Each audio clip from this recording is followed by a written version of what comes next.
नमस्कार मु जगदीश आपणक पई नेइकी आछि आज सकाळर केतोटी गुरुत्वपूर्ण खबर सेतिपई भिडियोटी को शेष पर्यंत देखिबाकू मोर अनुरोध। चलंतु आज सकाळर खबर उपरे नजर पकाइबा। आजिर प्रथम खबर केन्दुझर हेबो मेगा स्टील प्लांट। मुख्यमंत्री मोहन चरण माझी गत रविवार एक बड़ घोषणा करछन्ती। केन्दुझर गस्त समय मुख्यमंत्री विभिन्न उन्नयनमूलक कार्य समीक्षा करी एक बड़ घोषणा करछन्ती। मुख्यमंत्री कहिसेंती 2 स्टेप आगकू बढ़िछि एवं कंपनी टंका जमा कर सारिछि। खूब शीघ्र जमी अग्रहण कराजिबो एवं स्टील प्लांट पई कार्य आरंभ हबो। चलंतु नजर पकाइबा परवर्ती खबर उपरे। पाग प्रायतः सुखिला रहिता बेले खरा टाण हेबा सह गरम भी बढ़िछि। तापमात्रा 37 डिग्री सेल्सियस रे पहुंचिछि। भुवनेश्वर तापमात्रा 36 डिग्री छुइथिया बेले जहाकि स्वाभाविक ठारू 3.2 डिग्री अधिक।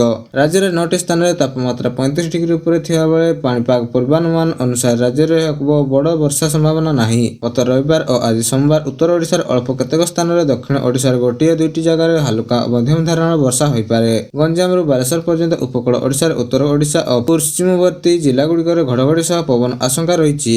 मंगलवार राज्य अल्प किछि स्थान रे वर्षा होई पारे एवं बुधवार अर्थात 6 तारिख राज्य अनेक स्थान रे वर्षा संभावना अछि। भुवनेश्वर पाणीपाग केन्द्र एभଳି सूचना दैछि जे शनिवार चंदबाली पुरी बारिपदा तालचेर छत्रपुर जगतसिंहपुर पारलाखेमुंडी तापमात्रा 35 डिग्री किंबा ताठारु अधिक रहिथिला। चलंतु नजर पकाइबा परवर्ती खबर उपरे।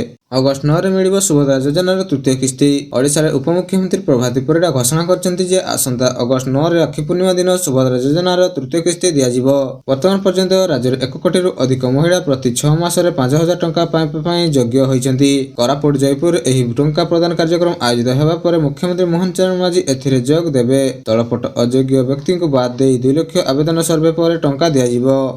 अगस्त 9 पर पुणी खोलिबो सुभद्रा पोर्टल जेउठी 21 वर्ष होइथिबा युवती एवं जे मानको वंचित होइछन्ती सेमाने पुनः आवेदन करि परिबे। 60 वर्ष ऊर्ध्व महिला को सुभद्रा योजना शामिल करिवे नाही एवं या बदଳରେ सेमानको एसएसपीडी सामाजिक सुरक्षा योजना रे भत्ता पाइबे। 93,000 महिला वंचित थिबा तथ्य दैछन्ती उपमुख्यमंत्री प्रभाती परिडा। चलंतु नजर पकाइबा परवर्ती खबर उपरे।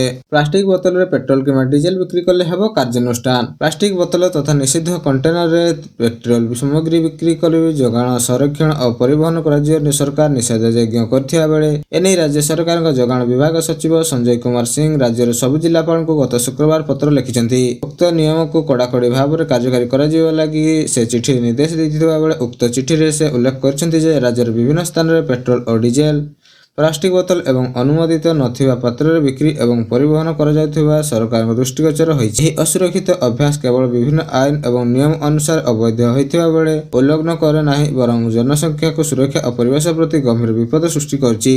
उपरोक्त विषय को दृष्टि रखी एवं पेट्रोलियम आईन 1934 पेट्रोलियम नियम 2002 विस्फोरक आईन 1884 मोटर स्पिरिट एवं हाई स्पीडिंग डीजल जोगाण बंटन एवं त्रुटि नियम आदेश 2005 परिवहन सुरक्षा आईन 1986 और अन्य आनुषंगिक आईनगत ढांचा अनुसार प्रदत्त क्षमता व्यवहार कर सरकार जनसाधारण को सुरक्षा सृष्टि करते समग्र जिले तुरंत कार्यानुष्ठान एवं कड़ाकड़ी प्रवर्तन पर एक निर्देश जारी करछन्ती। स्टील बोतल रे किंबा तेभଳି किछि पात्र रे पेट्रोल उत्पादन विक्रय जोगाण और परिवहन को संपूर्ण निषेध कर जायता बेले खुचरा दुकानी इंधन स्टेशन और खुचरा दुकान गुडी करे स्टॉप जांच एवं अचानक जांच करिया भଳି civil supply inspector enforcement squad भଳି पुलिस तहसीलदार एवं अन्य एनफोर्समेंट कर्मचारी को समेत क्षेत्र अधिकारी को निर्देश दिया जायछि।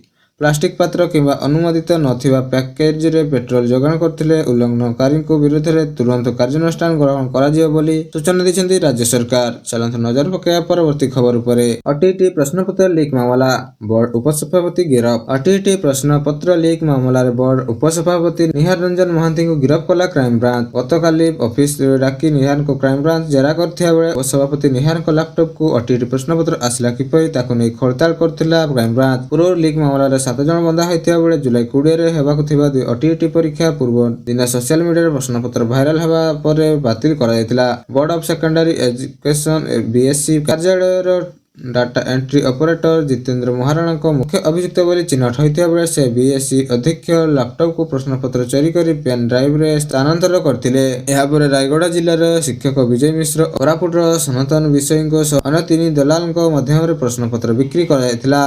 ଚାଲନ୍ତୁ ନଜର ପକାଇବା ପରବର୍ତ୍ତୀ ଖବର ଉପରେ। ମୁଖ୍ୟମନ୍ତ୍ରୀ ମୋହନ ଚରଣ ମାଝୀ ଗତ ରବିବାର କେନ୍ଦୁଝର ଜିଲ୍ଲା ଗସ୍ତରେ ଆସି ବିଭିନ୍ନ କାର୍ଯ୍ୟକ୍ରମରେ ସାମିଲ ହୋଇଛନ୍ତି। ଏହି ଅବସରରେ ମୁଖ୍ୟମନ୍ତ୍ରୀ ଜନସାଧାରଣଙ୍କୁ ଚିକିତ୍ସା ସେବା ଯୋଗାଇ ଦେବା ନେଇ ଆଡଭାନ୍ସ ଲାଇଫ୍ ସପୋର୍ଟିଂ ସିଷ୍ଟମ ଥିବା 3ଟି ଅତ୍ୟାଧୁନିକ ଆମ୍ବୁଲାନ୍ସର ଶୁଭାରମ୍ଭ କରିଛନ୍ତି। କେନ୍ଦୁଝର ଖଣିବହୁଳ ଜିଲ୍ଲା ହୋଇଥିବାରୁ ଜିଲ୍ଲାର ମାତ୍ରାଧିକ ଗାଡ଼ି ଚଳାଚଳ ହେଉଥିବା ବେଳେ ଏନେଇ ବିଭିନ୍ନ ସମୟରେ ଦୁର୍ଘଟଣା ଘଟୁଛି ନଜର ରହିଛି।